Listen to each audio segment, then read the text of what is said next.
नमस्कार दोस्तों अगर आप जनरल साइंस विज्ञान की तैयारी कर रहे हैं और कोशिका से संबंधित महत्वपूर्ण प्रश्न चाहते हैं तो इस वीडियो को आप अंत तक जरूर देख ले। दोस्तों आप सभी का मैं स्वागत करता हूं आपके अपने YouTube channel Kuchaman online classes में। दोस्तों आज के इस वीडियो के अंदर हम कोशिका सेल से संबंधित महत्वपूर्ण 35 प्रश्न देखेंगे। दोस्तों तो आप अंत तक मेरे साथ बने रहें और एक बार वीडियो की लिंक को शेयर और वीडियो को लाइक कर दे। जो भी नए साथी हैं वो चैनल को जरूर सब्सक्राइब कर ले। दोस्तों 35 इंपॉर्टेंट क्वेश्चन देखेंगे। अगर ये 35 क्वेश्चन आपने देख लिए तो किसी भी प्रतियोगी परीक्षा में कोशिका से कोई भी क्वेश्चन आपसे छूटेगा नहीं। दोस्तों चलते हैं पहले क्वेश्चन की ओर। पहला क्वेश्चन है दोस्तों, कोशिकाओं की आत्महत्या की थैली किसे कहते हैं? राइबोसोम को, लाइसोसोम को, गोल्जी बॉडी को, सेंट्रोसोम को। तो दोस्तों बात किसकी की जा रही है? यहां पर बात की जा रही है कोशिकाओं की आत्महत्या की थैली। तो किसको कहा जाता है दोस्तों? लाइसोसोम को। किसको कहा जाता है? लाइसोसोम को। हाइड्रोलिटिक एंजाइम भरे होते हैं दोस्तों इनमें।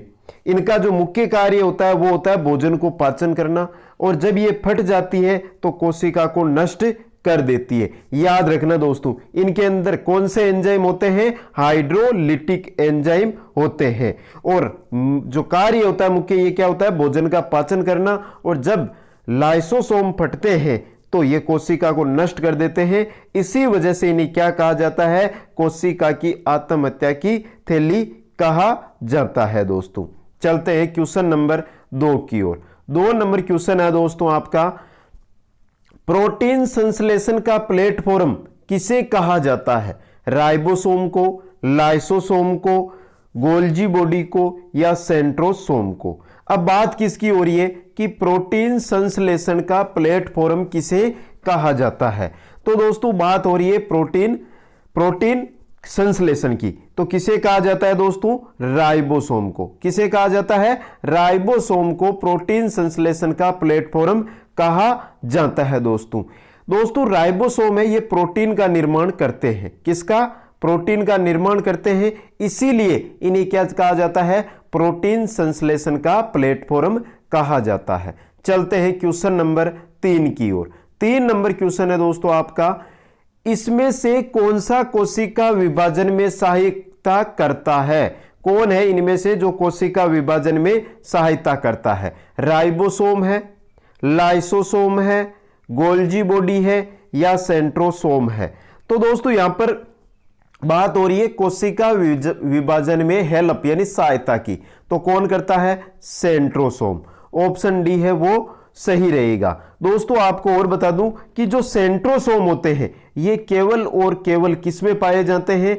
जीव या जंतु कोशिका के अंदर पाए जाते हैं दोस्तों। और इनका जो मुख्य कार्य होता है वो होता है कोशिका विभाजन में सहायता करना।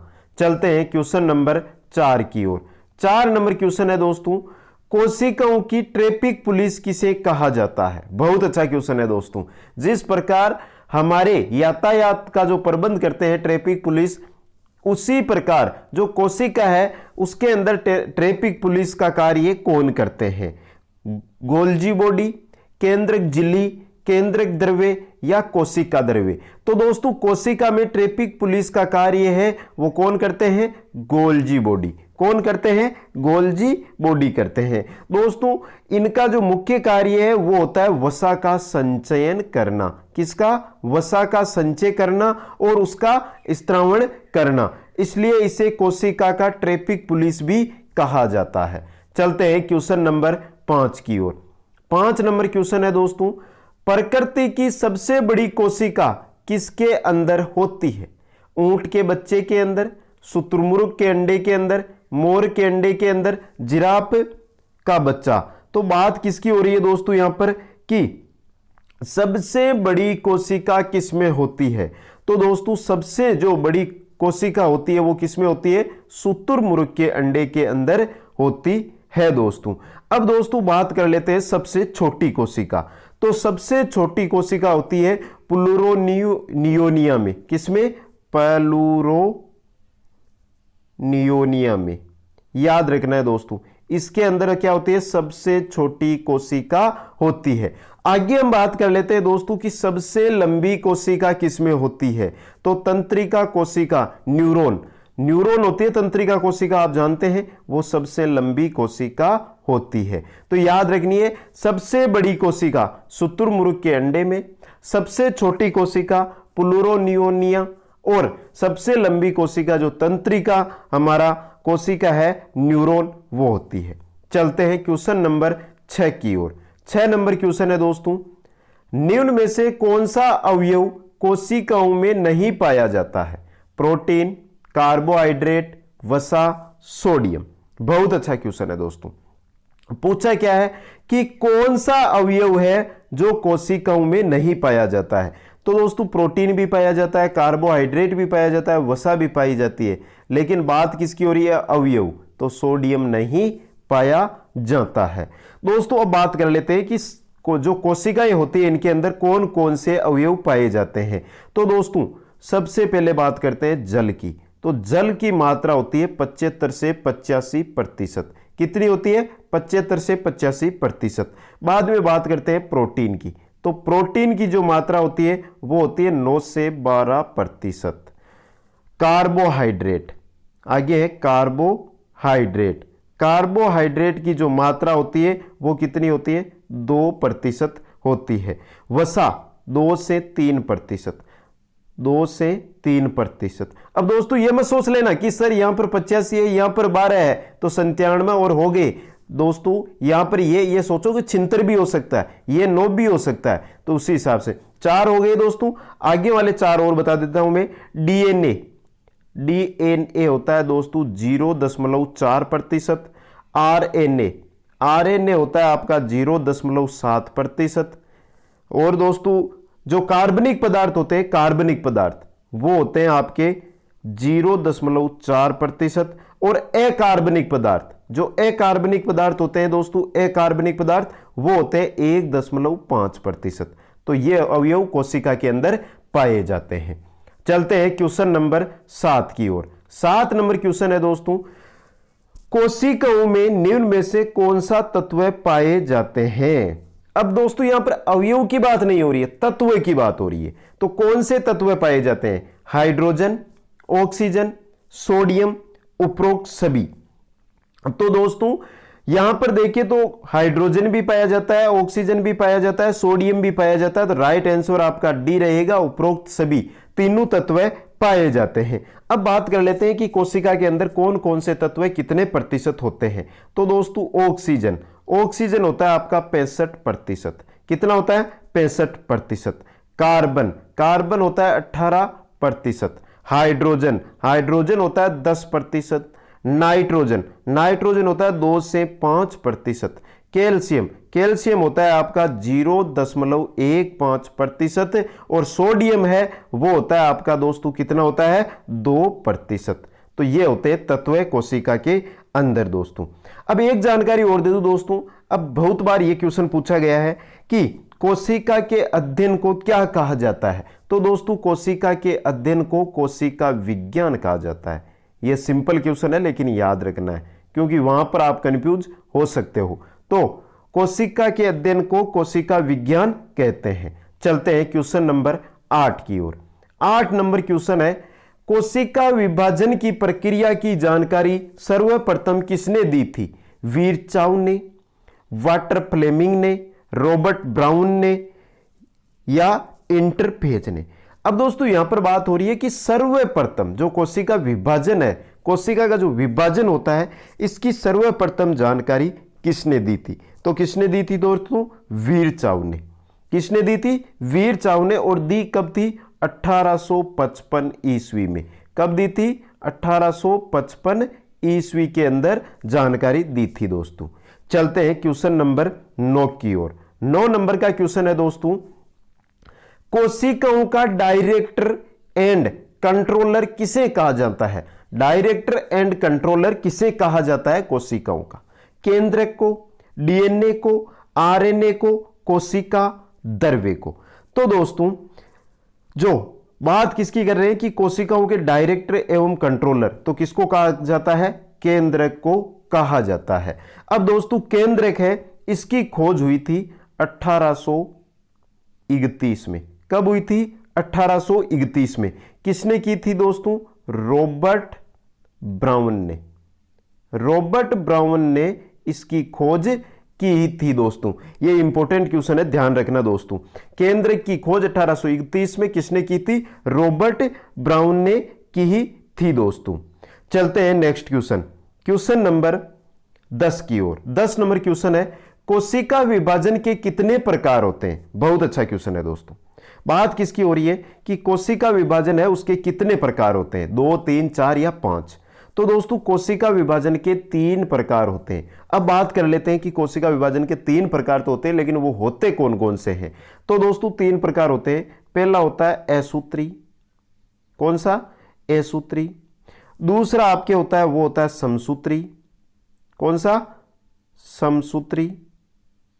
और तीसरा होता है वो होता है अर्धसूत्री। याद रखना है दोस्तों, ये 3 विभाजन होते हैं। 3 विभाजन से कोशिका का 3 प्रकार से विभाजन होता है, असूत्री, समसूत्री और अर्धसूत्री। चलते हैं क्वेश्चन नंबर 11 की ओर। 11 नंबर क्वेश्चन है दोस्तों आपका, निम्न में से किसमें असूत्री विभाजन होता है? शैवाल में, अमीबा में, नीलहरित में, उपरोक्त सभी में। तो बात किसकी की जा रही है कि निम्न में से किसमें असूत्री विभाजन होता है?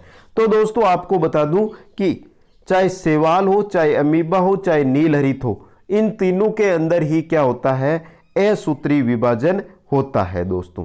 दोस्तों और जानकारी के लिए बता दूं, जीवाणु, नीलहरित, शैवाल, यीस्ट, अमीबा तथा कुछ अन्य प्रोटोजोआ भी होते हैं जिनके अंदर अविकसित कोशिकाएं होती है, इसलिए उनमें असूत्री विभाजन होता है दोस्तों।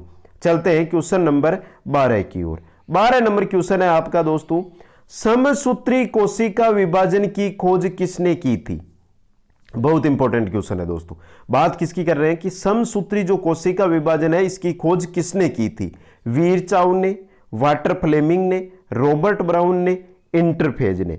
तो दोस्तों समसूत्री जो आपका कोशिका विभाजन है इसकी खोज किसने की थी? वाटर फ्लेमिंग ने की थी दोस्तों। अब बात कर लेते हैं कि इस जो आपके समसूत्री विभाजन है इसकी खोज कब की थी? तो दोस्तों 1882 के अंदर। कब की थी? 1882 के अंदर वाटर फ्लेमिंग है उसके द्वारा कोशिका के इस विभाजन की खोज और इसका नामकरण किया गया था। चलते हैं क्वेश्चन नंबर 13 की ओर। 13 नंबर क्वेश्चन है, समसूत्री विभाजन कौन सी कोशिकाओं में होता है? कायिक कोशिकाओं में, जंतु कोशिकाओं में, वनस्पति कोशिकाओं में, उपरोक्त सभी में। बहुत अच्छा क्वेश्चन है दोस्तों। बात किसकी हो रही है? समसूत्री विभाजन की।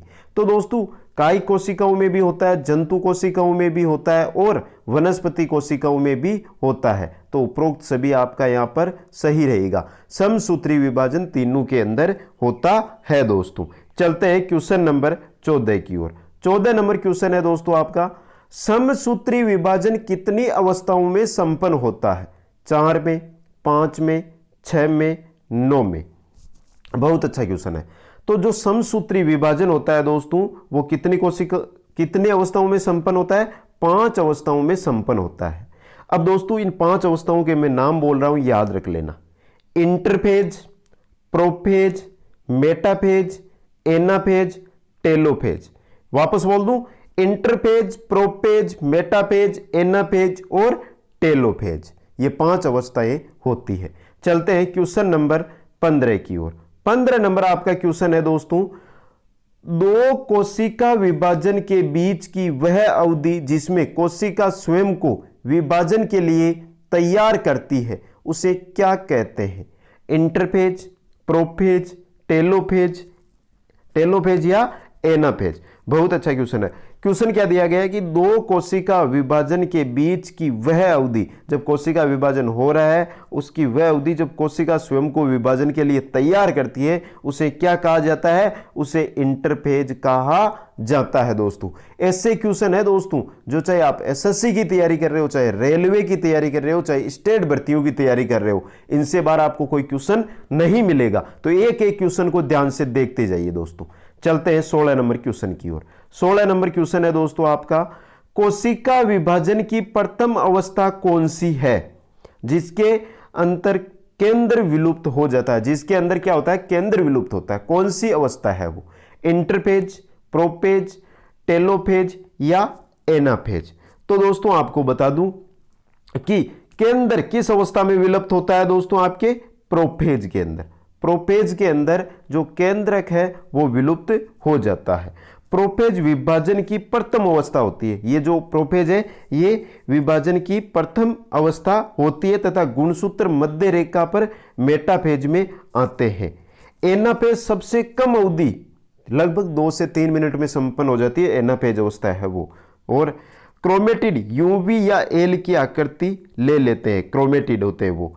तथा जो समसूत्री विभाजन की अंतिम अवस्था होती है वो कौन सी होती है, टेलोफेज होती है दोस्तों। चलते हैं नेक्स्ट क्वेश्चन, क्वेश्चन नंबर 17 की ओर। 17 नंबर क्वेश्चन है दोस्तों आपका, समसूत्री विभाजन के परिणाम स्वरूप एक जनक कोशिका से कितनी संतति कोशिकाओं का जन्म होता है? बात किसकी कर रहे हैं, समसूत्री विभाजन। समसूत्री विभाजन के परिणाम स्वरूप एक जनन कोशिका से कितनी संतति कोशिकाओं का जन्म होता है? 2 का, 3 का, 4 का, 1 का। तो दोस्तों समसूत्री विभाजन हो रहा है तो एक जनन कोशिकाओं से 2 संतति कोशिकाओं का जन्म होता है।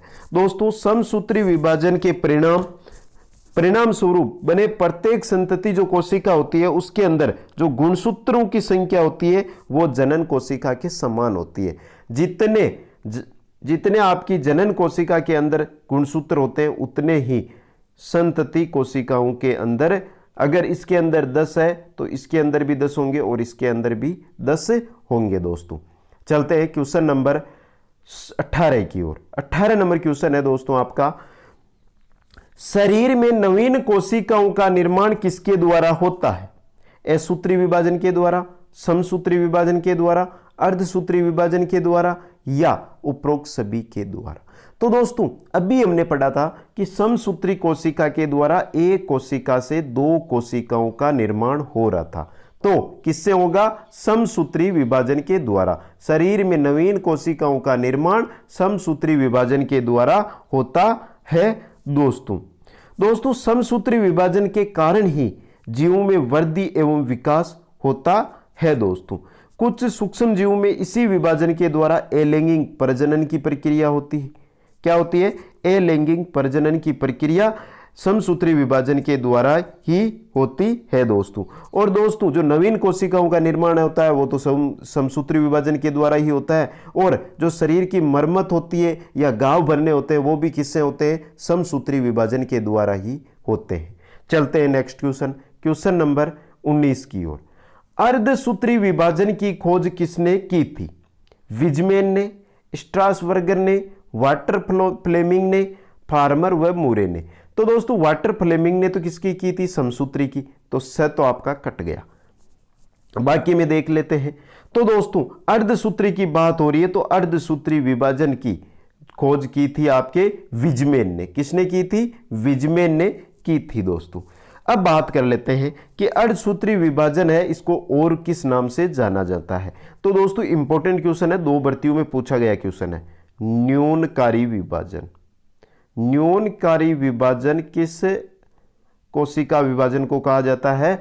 अर्धसूत्री विभाजन को कहा जाता है दोस्तों इसका सर्वप्रथम जो विस्तृत अध्ययन किया था वो किया था, किसने किया था? आपके स्ट्रासबर्गर ने।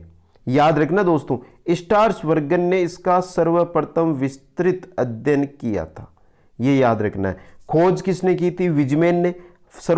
सर्वप्रथम जो विस्तृत अध्ययन किया था वो किया था स्ट्रासबर्गर ने। और दोस्तों इस विभाजन का नाम किसने रखा था? ये इंपॉर्टेंट क्वेश्चन है दोस्तों। तो इस विभाजन का नाम रखा था फार्मर तथा मूरे ने। फार्मर तथा मूरे ने नाम रखा था 1905 के अंदर दोस्तों। इंपॉर्टेंट क्वेश्चन है दोस्तों। चलते हैं क्वेश्चन नंबर 20 की ओर। 20 नंबर क्वेश्चन है दोस्तों आपका, अर्धसूत्री विभाजन की कितनी अवस्थाएं होती है? इतनी देर तो हम विभाजन की अवस्थाएं पढ़ रहे थे, अब अर्धसूत्री विभाजन की अवस्थाएं देख लेते हैं। 2, 3, 4 या 5।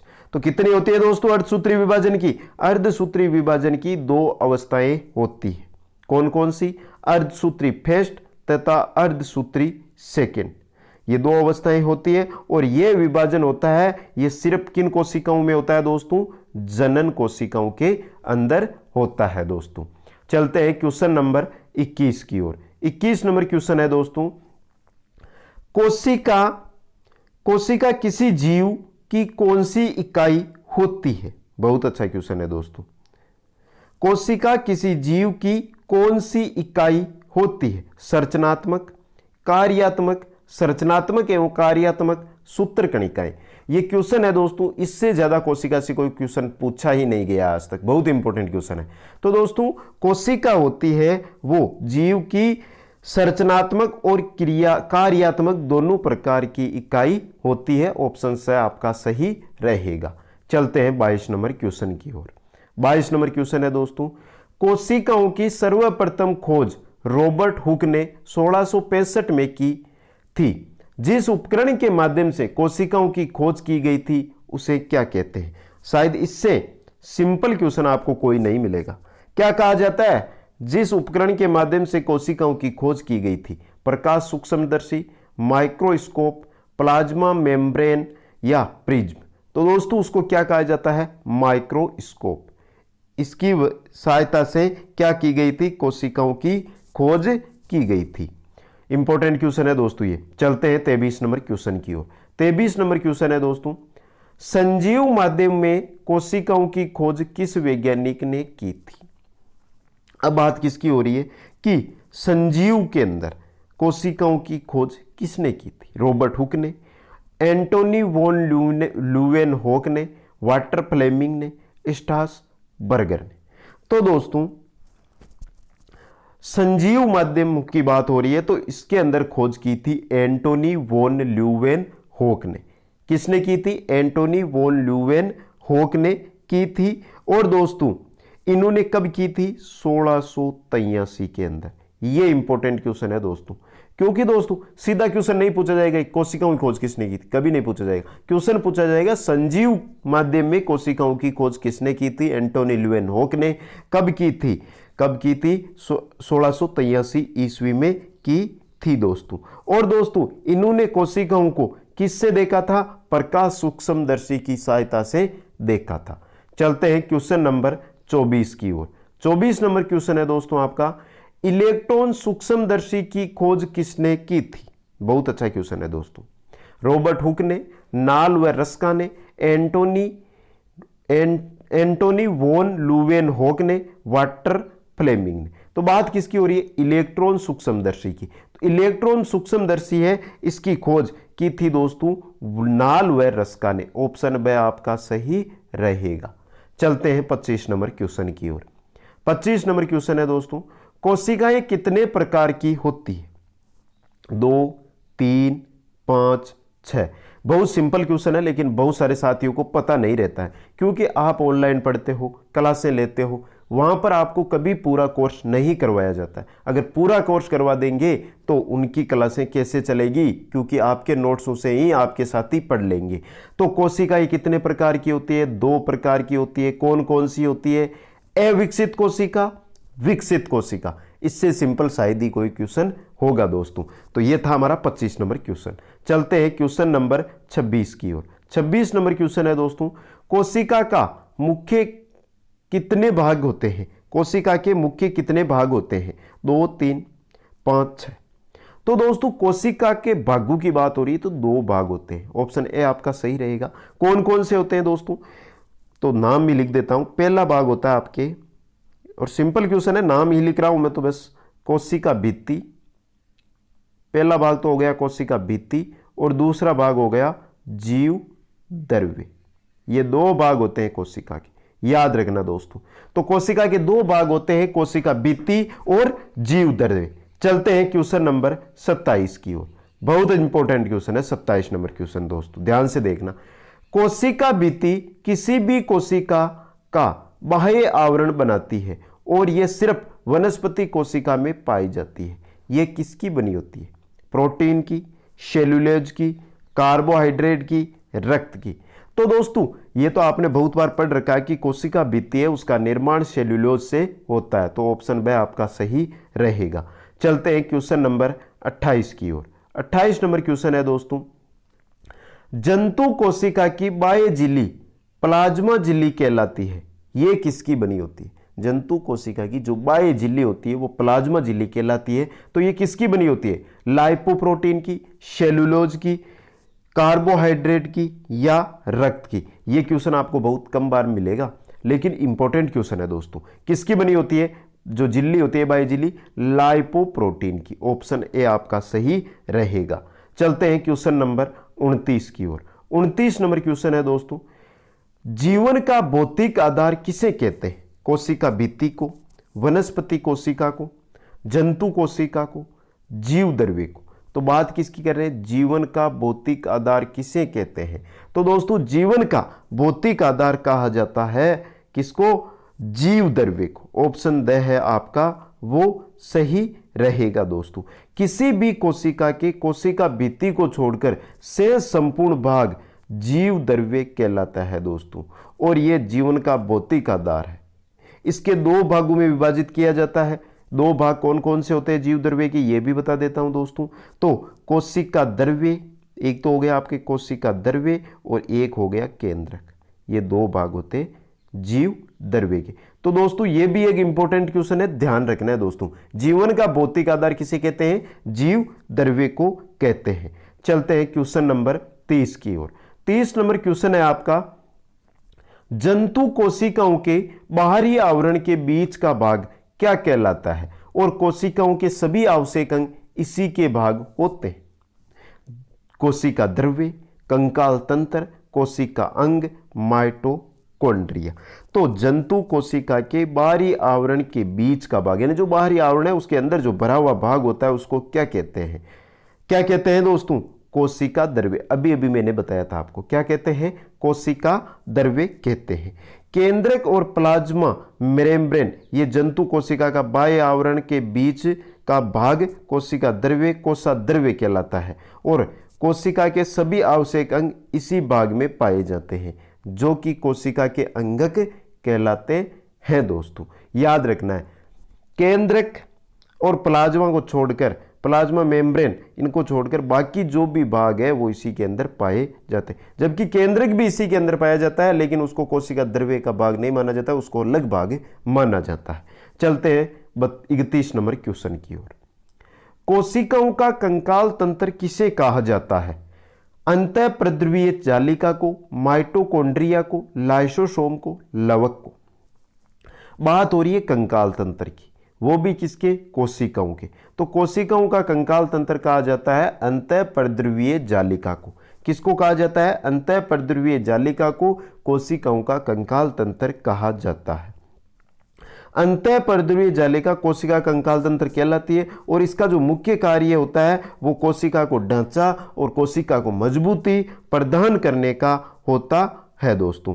इस पर क्या लगे रहते हैं? अंतःप्रद्रवीय जालिका पर राइबोसोम। क्या लगे रहते हैं? राइबोसोम। ये भी इंपॉर्टेंट क्वेश्चन है दोस्तों, पूछा जाने वाला क्वेश्चन है। पूछा जा सकता है कि अंतःप्रद्रवीय जालिका पर क्या लगा रहता है? तो राइबोसोम लगे रहते हैं, और ये राइबोसोम है ये क्या करते हैं? प्रोटीन का, किसका?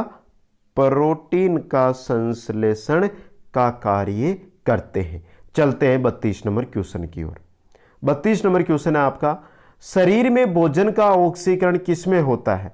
अंतःप्रद्रवीय जालिका को, माइटोकॉन्ड्रिया को, लाइसोसोम को, लवक को? बात हो रही है भोजन का ऑक्सीकरण। तो दोस्तों भोजन का जो ऑक्सीकरण होता है वो किसके अंदर होता है? माइटोकॉन्ड्रिया में। ऑप्शन ब आपका सही रहेगा। इसे कोशिका का ऊर्जाग्रह भी कहते हैं। इसमें भोजन का ऑक्सीकरण होता है, और भोजन के ऑक्सीकरण को कोशिकीय शोषण या अंतःशोषण भी कहते हैं। तीन चीजें याद कर लो दोस्तों।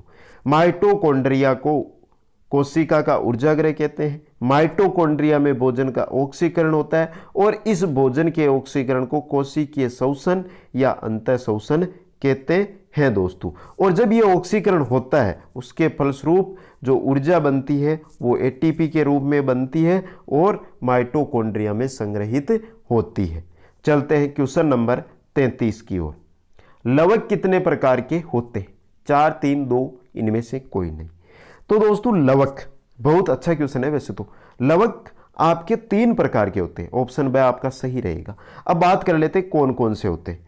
तो दोस्तों लवक 3 प्रकार के होते हैं। पहले होते हैं आपके, वो होते हैं अवर्णी।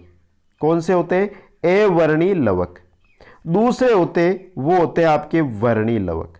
कौन से? वर्णी लवक। और तीसरे होते वो होते हरित लवक। तो ये भी एक इंपॉर्टेंट क्वेश्चन है। लवक 3 प्रकार के होते हैं, अवर्णी, वर्णी और हरित लवक। दोस्तों चलते हैं नेक्स्ट क्वेश्चन, क्वेश्चन नंबर 34 की ओर। भोजन का संचय करना किस लवक का कार्य होता है?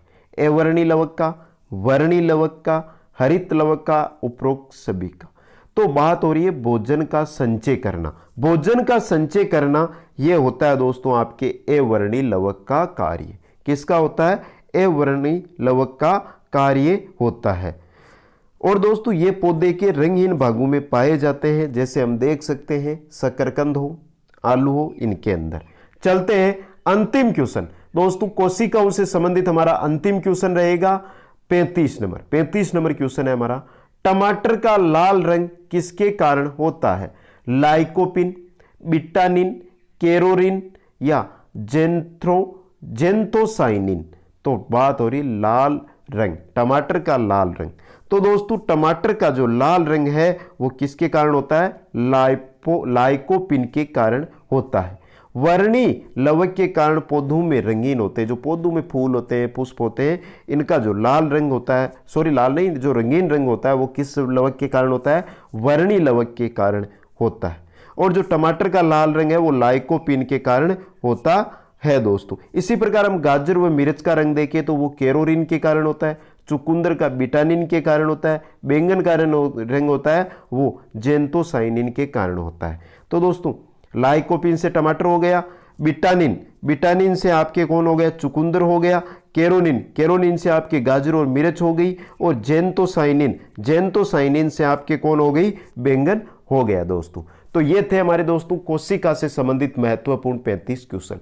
दोस्तों अगर आपको ये पसंद आए हैं तो वीडियो को लाइक करके हमारा मनोबल बढ़ाने का प्रयास करें। और दोस्तों इस वीडियो की लिंक को आपसे निवेदन है कि एक बार अपने मित्रों के पास शेयर जरूर करें।